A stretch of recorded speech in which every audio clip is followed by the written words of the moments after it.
Hello friends, स्वागत है आपका हमारे यूट्यूब चैनल मैथ वाला पर। और आज इस लेक्चर में हम सीखने वाले हैं किसी भी संख्या का परसेंट निकालना। यानी कि अगर आपको कभी भी दिया जाता है इस तरीके से कि 1200 का 20% निकालिए, या अगर 1200 की जगह यहाँ पर 1500 दे रखा हो, 1500 का 30% निकालिए, तो जो इस तरीके के सवाल आते हैं या इस तरीके का कोई भी कुछ पूछ लेता है तो हम उनका जवाब किस तरीके से दें वो आज इस लेक्चर में हम सीखने वाले हैं।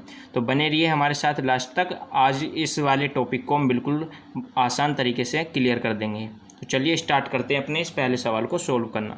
तो देखिए, पहले सवाल में आपसे बोला गया है 1200 का 20%, यानी कि यहाँ पर हमें 1200 का 20% निकाल कर दिखाना है कि कितना होता है। तो सबसे पहले आपको क्या करना है, ये जो 1200 दिया गया है इस 1200 को तो आप एज इट इज़ ऐसे लिखो 1200। अब आपको क्या करना है, बस ये जो का दिया गया है इस का को हटा देना है और उस का की जगह आपको क्या करना है, एक गुणा का निशान यहाँ पर लगा देना है। यानी कि आसान भाषा में अगर आप समझो तो ये जो का है इसका मतलब ये गुणा। तो 1200 ऐसे लिखा, का की जगह गुणा का निशान लगा दिया। 1200 के बाद क्या दे रखा है यहाँ पर 20। इस 20 को आप बिल्कुल एज इट इज़ ऐसे ही तार दो। अब इस 20 के बाद जो प्रतिशत का निशान है इसके साथ हमें क्या करनी है, थोड़ी सी छेड़खानी करनी है। यानी कि इस प्रतिशत के चिन्ह को हमें यहाँ से हटाना है। अब प्रतिशत का चिन्ह जैसे ही हम इस 20 के साथ से हटाएंगे तो हमें क्या करना पड़ेगा, ये जिस भी संख्या के साथ प्रतिशत लगा होता है उस संख्या के बटे में 100 कर देता है। यानी कि यहाँ पर 20 के साथ में प्रतिशत है, तो जैसे ही हम 20 इस प्रतिशत को यहाँ से हटाएंगे तो ये इस 20 के बटे में क्या कर देगा, 100 को लेकर आ जाएगा। अब यहाँ तक आपको करने के बाद क्या करना है, आप यहाँ पर देख सकते हैं नीचे भी 2 जीरो हैं, ऊपर भी यहाँ पर 2 जीरो दी गई हैं। तो इसकी दोनों जीरो को काट देंगे। उसके बाद जो बच्चा आपको आगे बिल्कुल एज इट इज़ तार लेना है। आप यहाँ पर देख सकते हो इधर तो बच रहा है 12, उसके बाद गुणा का निशान, ऊपर बच रहा है 20 और यहाँ बटे में 1 बच रहा है। और किसी भी संख्या के बटे में अगर 1 है तो उसको हम लिखते नहीं हैं। अब आपको सिंपल सा क्या करना है, बस 12 की गुणा इस 20 में कर लेनी है। तो यदि हम 12 की गुणा 20 में करते हैं तो देखते हैं क्या आता है। देखिए, सबसे पहले हम 12 की गुणा 0 में करेंगे, तो 12 की गुणा जैसे 0 में करेंगे हमारा आंसर आएगा 0। उसके बाद जब हम इस पूरे 12 की गुणा इस 2 में करेंगे तो हमारा आंसर आएगा 12 दूनी 24, यानी कि इतना। तो 12 की गुणा 20 में करते ही हमारा 240 आंसर आ रहा है। इसका ही मतलब क्या है, जो हमारा 1200 यहाँ पर दिया गया था, 1200 का 20% कितना होता है, हमारा 240 होता है। ये क्या हो जाएगा, हमारा फाइनल आंसर हो जाएगा। तो ये तो हो गया हमारे इस टाइप के सवालों में पहला सवाल। अब देखते हैं अपने इस नेक्स्ट सवाल को। तो देखिए, नेक्स्ट जो हमारा सवाल है सेकंड नंबर का, इसमें क्या कहा गया कि 400 का 30%, यानी कि इसमें हमें 400 का 30% निकालना है। अब इसमें भी आपको क्या करना है, सेम पहले की तरह ये जो हमारा 400 है इसको तो एज इट इज़ निकाल लेना है, लिख लेना है। यानी कि जिसका हमें परसेंट निकालना होता है उसको तो हम एज इट इज़ लिख देते हैं। अब हमें छेड़खानी किसके साथ करनी है, इस का के साथ। का के साथ क्या करेंगे, हम इस का को तो हटा देंगे और का के स्थान पर गुणा का निशान लगा देंगे। हमेशा आपको ये ध्यान रखना है कि का के निशान को जब भी हम हटाते हैं या का को जब हम लिखते नहीं है तो इस का के स्थान पर हमें गुणा का निशान लगाना होता है। उसके बाद ये जो 30 है इस 30 को भी हमें कुछ नहीं करना है, सिंपल एज इट इज लिख लेना है। अब हमें क्या करना है, यहाँ से इस प्रतिशत के चिन्ह को हटाना है। जब हम इस प्रतिशत के चिन्ह को इस 30 के पास से हटाएंगे तो ये क्या करेगा, इस 30 के बटे में 100 लिख देगा।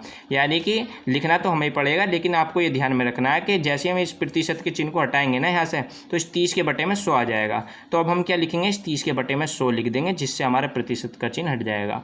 अब आप यहाँ भी देख सकते हो नीचे की जो ये दोनों जीरो हैं ये ऊपर वाले की इन दोनों जीरो को काट देंगे। अब सिंपल सा जो बचा उसको हम नेक्स्ट लाइन में लिखेंगे। तो देखिए, ऊपर यहाँ पर बच रहा है 4, तो 4 एज इट इज लिखेंगे। उसके बाद गुणा का निशान है, इसको भी एज इट इज लगाएंगे। यहाँ पर 30 लिखा है, इसको भी आप एज इट इज लिखो। उसके बाद हमें क्या करना है, इस 4 की गुणा 30 में करनी है, सिंपल सी। तो 4 की गुणा जैसे हम 30 में करेंगे तो 4 जीरो जीरो आ जाएगा। उसके बाद 4 तिया 12, यानी कि हमारा आंसर क्या आएगा, 120 आ जाएगा। इसका मतलब क्या है, यदि हमसे कोई पूछता है कि 400 का 30% कितना होता है तो हम सिंपल सा जवाब क्या दे सकते हैं अपनी इस कैलकुलेशन को करके कि 120 होता है। यही क्या है हमारा आंसर। अब हम क्या करेंगे, इसी टाइप के एक और नेक्स्ट सवाल को देख लेते हैं जिससे हमारा डाउट बिल्कुल क्लियर हो जाए। इसी टाइप का देखिए एक और हमने यहाँ पर सवाल लिया है जिसमें हमें 600 का 40% निकालना है। तो यदि किसी इस तरीके के आपको सवाल मिलते हैं देखने के लिए या कोई पूछ लेता है तो आप सिंपल इसी तरीके से इन सवालों को सोल्व कर सकते हैं। सबसे पहले हम क्या करेंगे, जिस संख्या का प्रतिशत निकालना उस संख्या को तो एज इट इज बिल्कुल हम उतार देंगे। तो और उसके बाद क्या करेंगे, जो का यहाँ का जो लिखा है इस का को हटा देंगे और इसके स्थान पर यहाँ पर हम गुणा लगा देंगे अपने पास से। अब हमें क्या करना है, ये जो 40 है इस 40 को भी एज इट इज़ तार देना है। लेकिन यहाँ जो ये प्रतिशत का निशान है इससे हमारी दुश्मनी है, यानी कि इससे जब दुश्मनी है तो इसे हम यहाँ पर नहीं लिखेंगे। अब इसके स्थान पर हम अपने पास से क्या लिख देंगे, इस वक्त जिस संख्या के साथ में प्रतिशत लगा था, यहाँ पर ये 40 के साथ प्रतिशत लगा है, तो हम क्या करेंगे, इस प्रतिशत को जैसे ही हटाएंगे तो ये 40 कुछ ना कुछ मांगेगा, भाई हम इसकी सपोर्ट हटा रहे हैं तो हम इसकी सपोर्ट में इस 40 के बट्टे में 100 से भाग कर देंगे, यानी कि यहाँ पर हम 40 के बट्टे में क्या लिख देंगे, 100 लिख देंगे। यह हम आपको थोड़ा आसान भाषा में समझाने के लिए थोड़े अलग अलग एग्जाम्पल लेकर बता रहे हैं। अब देखिए यहाँ पर भी क्या हो रहा है, पहले जैसी कंडीशन बन रही है कि ये जो नीचे की 2 जीरो हैं ये ऊपर वाले दोनों जीरो को काट देंगी। उसके बाद आपको क्या करना है, सिंपल सा जो बचा है उसे नेक्स्ट लाइन में हम लिखेंगे। नेक्स्ट लाइन में हम देखिए आप यहाँ पर 6 बच रहा है ऊपर और गुणा में 40 बच रहा है और बटे में यहाँ पर 1 बच रहा है, और किसी भी संख्या के बटे में अगर 1 हो तो उसे हम नहीं लिखते हैं।